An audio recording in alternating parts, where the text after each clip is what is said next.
ਪੰਜਾਬੀ ਮੁੰਡਾ ਤੇ ਚੱਲਦੇ ਆ ਵੀਡੀਓ ਦੀ ਤਰਫ। ਪੰਜਾਬੀ ਜ਼ਬਾਨ ਗੁਰੂਆਂ ਤੇ ਵਲੀ ਦੀ ਜ਼ਬਾਨ ਹੈ। ਇਹਨੂੰ ਮੁਖਤਲਿਫ ਦੌਰਾਂ 'ਚ ਮੁਖਤਲਿਫ ਤਰੀਕਿਆਂ ਨਾਲ ਲਿਖਿਆ ਜਾਂਦਾ ਰਿਹਾ। ਮੁਖਤਲਿਫ ਮਜ਼ਹਬਾਂ ਦੇ ਲੋਕ ਮੁਖਤਲਿਫ ਤਰੀਕੇ ਨਾਲ ਇਹਨੂੰ ਫੋਲੋ ਕਰਦੇ ਰਹੇ ਨੇ।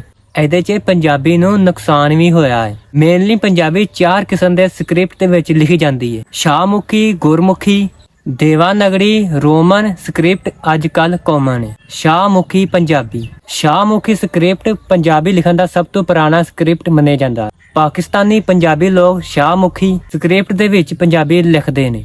ਆਮ ਲੋਕ ਸਮਝਦੇ ਨੇ ਸ਼ਾਇਦ ਉਰਦੂ ਵਾਸਤੇ ਇਹ ਸਕ੍ਰਿਪਟ ਬਣਾਇਆ ਗਿਆ ਸੀ, ਹਾਲਾਂਕਿ ਇਹ ਪਰਸ਼ੀਅਨ, ਅਰਬੀ ਸਕ੍ਰਿਪਟ ਫਾਰਸੀ ਤੇ ਅਰਬੀ ਤੋਂ ਅਡੋਪਟ ਕੀਤਾ ਗਿਆ ਹੈ। ਉਹ ਉਰਦੂ ਵਾਸਤੇ ਨਹੀਂ ਬਲਕਿ 1100 ਜਾਂ 1200 ਸਦੀ ਬਾਬਾ ਫਰੀਦ ਨੇ ਆਪਣੀ ਸ਼ਾਇਰੀ ਲਿਖਣ ਵਾਸਤੇ ਇਸਤੇਮਾਲ ਕੀਤਾ ਸੀ।